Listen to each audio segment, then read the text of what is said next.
కొన్నిసార్లు మన జీవితంలో దేవుని మార్గాలు దేవుడు కరువులో వేస్తాయి. Isn't it strange? అందుకొరకు ప్రభు అన్నాడు, it is past finding out. నా మార్గములు అగమ్య గోచరములు, ఎంతో అగమ్య గోచరము.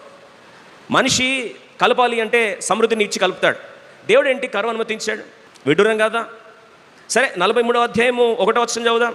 ఇప్పుడు ఆ కరువు కాస్త ఫ్యామిలీ ఏమైందండి? కొన్నిసార్లు అంటే ఏంటండి, అన్ని వైపుల ద్వారాలు మూసుకుపోయినాయి. తినడానికి సరే ఏదో బతుకుదేరు నడుపుతున్నాం, శాలరీ ఆగిపోయింది, బిజినెస్లు ఆగిపోయినాయి, రెంట్లు ఆగిపోయినాయి, ఏంటో అన్ని వైపుల దేవుడు కన్నెర్ర చేస్తున్నాడు. పరిస్థితులన్నీ కూడా చిన్న భిన్నం అయిపోతున్నాయి.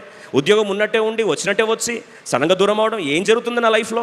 ఎందుకు కరువు దేవుడు చూపిస్తున్నాడు? కొన్నిసార్లు ఆర్థిక కరువు, కొన్నిసార్లు మానసిక కరువు, కొన్నిసార్లు బంధాల ప్రేమలో కరువు, కొన్నిసార్లు జీవితంలో ప్రయత్నాలు చేస్తున్నప్పుడు సఫలీకృతం కాలేక కరువు లాంటి పరిస్థితులు, అన్ని వైపుల వనరులు ఎండిపోయిన పరిస్థితులు. ఎందుకు ఇలా జరుగుతుందని కొన్నిసార్లు సందేహం వచ్చి ఉండాలి.